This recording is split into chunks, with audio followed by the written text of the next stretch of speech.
Bang, bang. Oh, did you just try to bang, bang with me? Okay. Yes. Lunch money time. While Wall Street's trying to get rich, the rest of us trying to get our lunch money right. I'm here with the beautiful and intelligent Polina Marinova. She's got a stupid sweatshirt on today because it's Georgia and everyone knows the Gators. Nobody cares about the Gators. Lunch Money is now sponsored by BlockFi. Don't forget, they've got 3 products. You can buy and sell crypto. You can deposit crypto and get a US dollar loan against your collateral, or you can use my favorite product as an investor and a user, which is you can deposit crypto and earn up to 8.6% APY.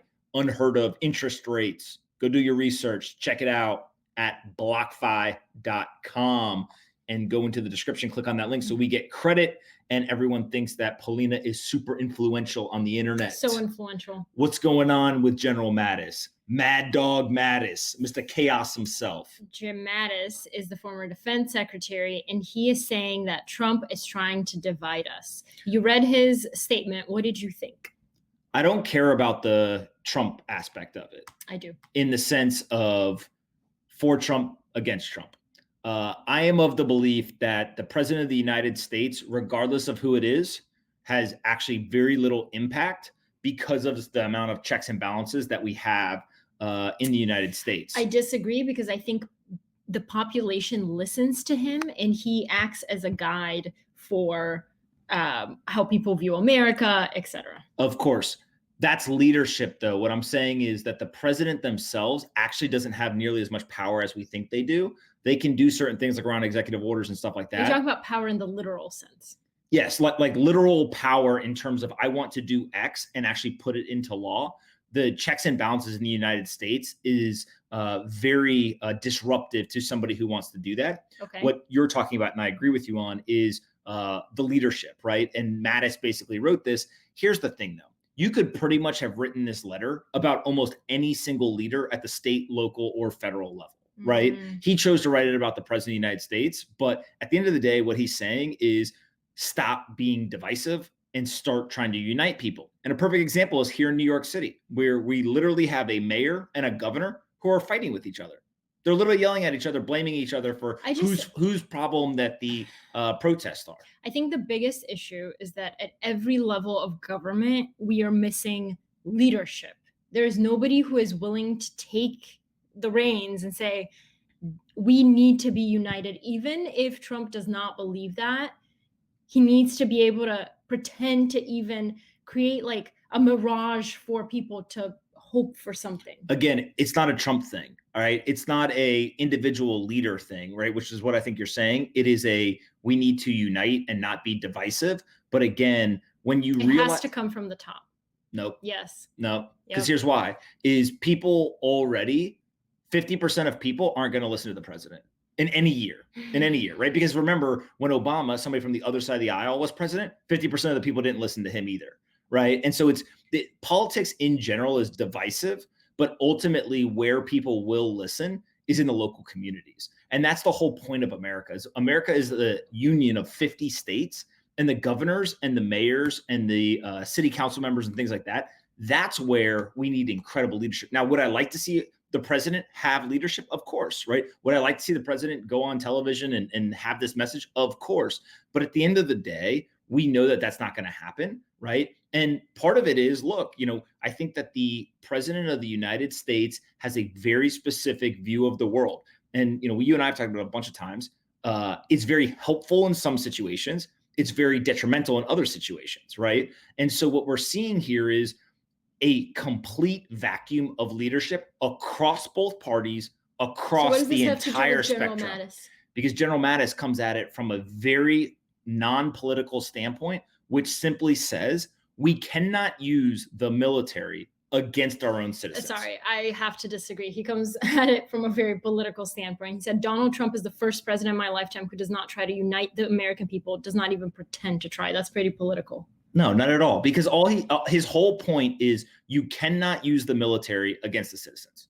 Period. Hands down. You just can't do it, right? They are there, similar to the police, to protect and serve. This is not to be used against it. And he specifically says in the letter that the cities that we live in are not battle spaces. They're not. And there's no need to try to, quote unquote, dominate the cities. That's asinine. And anybody who served in the military understands that if they try to do that, these soldiers will put their guns down. You already saw, right? There was a letter from, I think it was the Joint Chief of Staff Commander, who came out and he said, listen, we are here to protect and serve these communities. We are not here to go and implement our powers, right, or our military might into our cities. And so we have to get control. We can't have violence. We can't have looting, all that stuff. To play devil's advocate, how do you deal with a situation where the police aren't properly trained to handle a situation like this? So you need to bring in like people who are trained in the military. It's a false dichotomy. It's the wrong way to look at it, in my opinion, because this isn't the police's job. The reason why there's violence and looting is because the police are taking the wrong stance. If you go, the two things that are happening right now, you don't want to know the communities where there's no violence and looting. It's communities where individuals, citizens, are armed. They have their own guns. They know, hey, I ultimately have to protect my own community. And second is in communities where the police have not tried to pretend to be the military and stand up and puff their chest out and say, we are here to establish law and order. Instead, they have said, we hear you. We will walk with you. We will protest with you. We will hear you out. Like, we understand and we agree with you that this should not happen. They've had empathy. And so what ends up happening is we have a set of police forces who believe that force and weapons and all of these things turns on the people is how you establish law and order. But the end result, completely you can't argue with it, is that the United States cities where there is violence and looting, the police have bucked up and tried to puff their chest out. In the cities where they've been empathetic, they've listened, they've said, we are here, we are part of your community, we want to serve you, and we will protect you. Those are the cities that are not having right the now. It feels like the communities themselves are divided. Well, at the end of the day, where's the violence and the looting? It's the places where the police are trying to buck up. In New York City last night, literally, when the curfew hit, there's videos all over the internet. The police are just beating people, right? It's disgusting. It's cowardly. There's videos of people literally on their bicycles going across the crosswalk and cops walking next to them with their batons just hitting them. That stuff happens in authoritarian regimes. That stuff doesn't happen in a democratic world where you have freedom of speech, where you have the right to assembly, right? And so we just have to get back to the American ideals. And again, violence and looting is bad. Also, racism is bad. Police brutality is bad. All of these things can be true. And that's what I tweeted the other day is we have to address the issues, but also the cops should be able to prevent violence and prevent criminal acts in terms of looting without beating people. Like, it is possible to do both of those things. And so that's what we're seeing is the police can't even resist police brutality during protests against police brutality. Do your jobs, prevent the crime, prevent the violence, but you don't have to hurt and beat, literally physically beat peaceful people. That's all. Jack Dorsey is donating $3 million to Colin Kaepernick's organization, Know Your Rights Camp. What do you think about this? I mean, good for Jack Dorsey. The thing is that everything Jack Dorsey does is a reflection on Twitter and Square, right? As the CEO. He's donating what? $1 billion? $3 million. No, but total he's doing $1 billion. Yeah. He has that Google Doc. And now this is another $3 million. He literally has a Google Doc where he just keeps track of all of his donations. Look, as we continue to say, the number one thing you can do, right? Daryl Morey told me this, the GM of the Houston Rockets. He said, the number one thing you can do is you can donate your time. The second best thing you can do is donate your money, right? And obviously Jack has put his money where his mouth is. So it's pretty cool to see that happen. And obviously there was a huge uproar in the NFL yesterday because of Drew Brees and all of that. So it's interesting just to watch now, more celebrities, athletes, et cetera, are all weighing in on how they view the current macro environment, both on the health side and on the economic and social unrest side. Do you think it's a good thing for CEOs of these companies to very publicly share their political opinions? I think that we are in an environment where it is nearly impossible to not, mainly because if you stay silent, you are complicit. Yeah. Right. And what I mean by complicit is it should not be hard for somebody to come out and say, I disagree and I am vehemently against racism. I disagree and I am vehemently against police brutality. However, I believe that most cops are good. We should find the bad ones and get rid of them. We should not treat people based on their race differently. And everyone should feel safe in their country and should have the opportunity for wealth and happiness. There's a complex situation, but it isn't just black and white. Cops are good or cops are bad, right? You can have the nuance, and I think it takes courage for people to come out and say that. But we're at a point now where if you're a leader of an organization, you have to do something, right? You can't stay silent, because that silence will be mistaken, whether rightly or wrongly, as complicit action, I guess is the right word, right? So say something. Cool. Agree? Yeah. Ooh, we're agreeing today. By the way, update, spilled coffee, it's all good. We clean the table, we clean the carpet, we clean the chair. The table. I clean the table. That's right. The culprit picked up after herself after she made a mess, just like she makes me do. If I make a mess, she tells me to pick it up. I'm all about equality here in our home. In a future episode, I will share the single best kept secret to a successful relationship. But not today. You can just tell them. No? Not today. All right, let's go with what's up with the unemployment. Okay. So filings for unemployment insurance claims totaled 1.87 million last week. So that means that it's saying a sign that the worst is over, but that's still pretty high. Yeah, I mean, 1.8 million people lost their jobs last week and filed for unemployment claims. Like that, again, going back to the worst week ever on record before the coronavirus hit was like 800,000. So it's more than double the worst week ever in history back in 1982.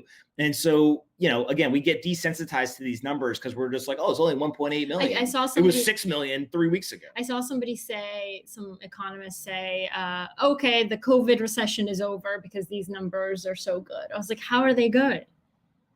They're not good. Number one rule about economists, don't listen to them. Don't worry. It's fine. They got a lot of theories, but that's not a lot of common sense going on there with that comment. That's ridiculous. Okay. Speaking of helping the unemployed, stimulus checks, bang, bang. Half of Americans receive stimulus checks. Can you believe that? I'm surprised it's not higher. That's a total of $267 billion.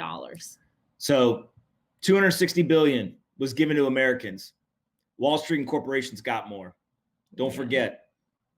You know who got bailed out with a $3+ trillion? There's $3 trillion that was given out. 267 was in stimulus checks. There's obviously the PPP loan program. And then on top of that, there was a beef up in unemployment. So it's not fair to say it was only 267 million got to the people. But don't forget that literally $267 billion went to the people, the airline industry alone. One industry, $50 billion bailout. So 1/5 of the money that the people got, the airline industry got. Speaking of airlines, American Airlines and other carriers are adding summer flights this summer. American Airlines, everybody knows AA. So American Airlines, the best airline. Go ahead. American Airlines said it plans to fly 55% of its domestic schedule in July. So that means slowly but surely opening up. I don't know where, people are going to go, but the big question is how long does it take for them to get back to like 90%? I don't know if they'll ever get back to 100%. Really? No. Why? Because there's going to be a permanent loss of travel because psychologically people are going to be scarred from this. In my opinion, that could be wrong. So I'm curious, do you remember how long it took for the airline industry to recover after 9/11? I don't remember.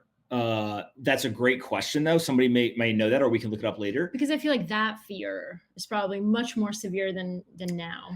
Yes and no, in the sense of definitely there was probably psychological, like, hey, I don't want to get on a plane because it could crash type stuff. But the other thing was there was things that you could do to combat it, right? So like I remember one of the big programs that they started was, hey, we're going to start putting armed U.S. Marshals on flights. Oh my gosh, I don't remember that. Yeah, it's still today. If you can get on a flight today, and in the United States, there could be somebody with a gun who is a government U.S. Marshal who basically that's what they're trained to do, right? Is they have a weapon on the flight. They have to carry a thing that shows they're a U.S. Marshal, whatever. But that was like a big part of the program. It's like, hey, we're just gonna put people with guns on the flight, which is a little scary. Like the idea of people shooting guns on a flight. I don't know. I'd feel better if there was a marshal on my plane. Yeah, but also at the same time, right? Is with the virus, like you can't shoot it, right? You can't like put handcuffs on it. You can't see it even. Yeah, so it's just like I think that psychologically that there's a little bit of a difference there. But again, there was definitely a big lag after 9/11 on the airline industry. We obviously eventually fully recovered. This, I think, is it's going to take a while. Like, I don't think it's going to be, in August, we're going to be back to 100% by any means. And I actually think that there's a good chance we never get back to full flight. It's pretty incredible. I mean, look, if we get back to 95%, it's close enough. Don't tell that to my 70-year-old grandfather who really wants to come to New York from Bulgaria, and he keeps getting postponed. He wants to come so bad. Every time we talk to him on the phone, can I come yet? He's like, Bulgaria's getting better. How is New York? And I was like, don't ask. Does he know yet about the riots? I think he does, but we haven't talked about it yet. I haven't called him. Yeah. If he knows that the protests and riots are here, does that make him want to come more or less? Probably less. Less? But he's really funny because I can't call him always because he shuts off his internet. I was like, I called you the other day. Why didn't you pick up? Like, what are you doing? And he was like, oh, I shut off my internet. I was like, why did you do that? We know multiple people in Bulgaria who they keep shutting off their internet. They think it's like the lights, right? Like, oh, I walked out of the room, I shut the lights off. I used it, I'm done. Yeah, they like turn on their internet to use it, and then they shut it off and go do something else. And you're like, but then I can't reach you. And they're like, no. Like, I'll just let you know, Monday at 3:00, I'll call you.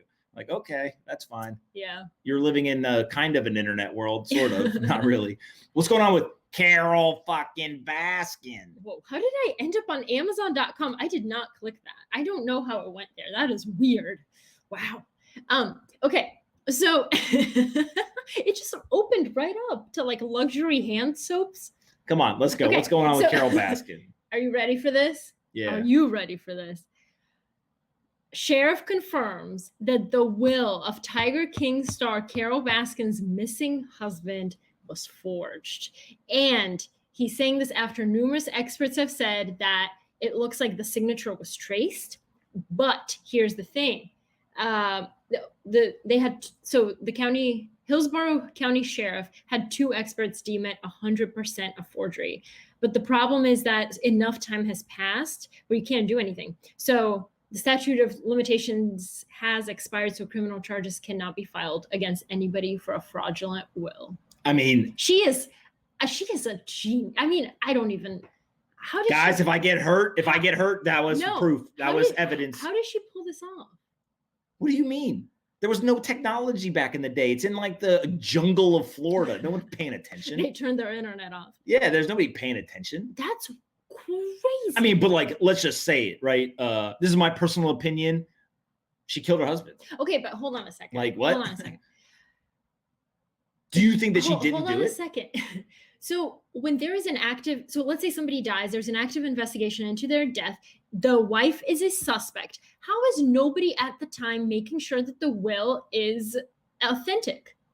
Well, again, they probably didn't have the technology available that they use now to find out that it was forged. And also, you have to remember that, like, you're talking about these small towns where people just don't care, right? Like, I think if I remember correctly, like her brother worked on the police force too or something. I don't remember. Yeah, like, I think that was true. And so it's just like everyone knows everybody. It's the same reason why does Jeffrey Epstein get away with what he gets away with in Palm Beach, Florida?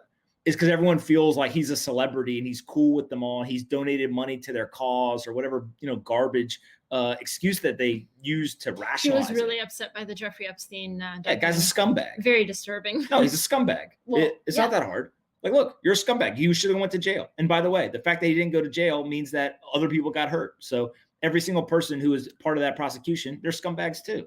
You tell them. Yeah, the one guy quit his job because everyone realized that you're a scumbag for doing that deal with them. Whatever, that's fine. Going back to Carole Baskin, though. Like, are you surprised that she's forged it? No. Are you surprised that she didn't get caught? No. Okay, how does it feel to be Carole Baskin's new husband?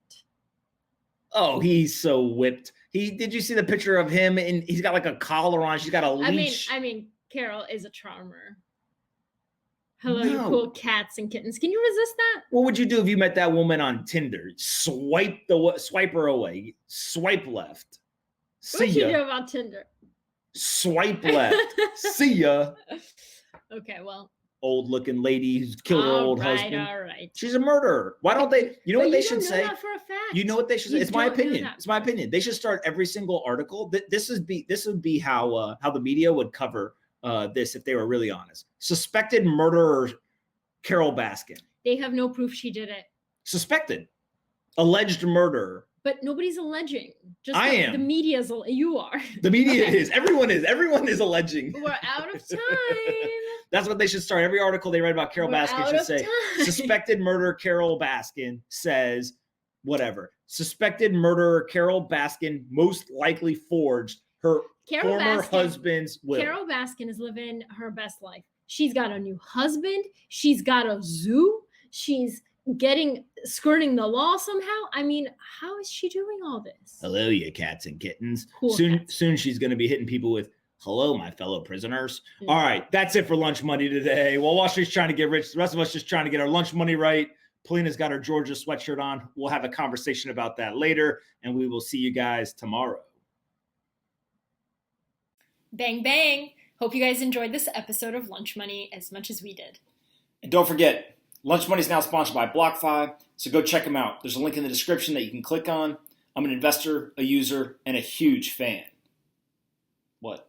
You're a bigger fan of BlockFi than you are of me? BlockFi is my second favorite thing in the world behind Polina. They've got 3 products.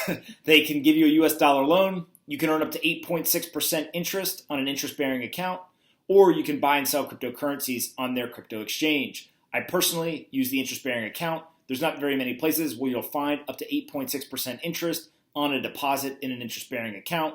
Go do your own research. There's risk associated, but 8.6% is pretty compelling. So click on the link in the description. Say thanks to the folks at BlockFi. Subscribe to our channel.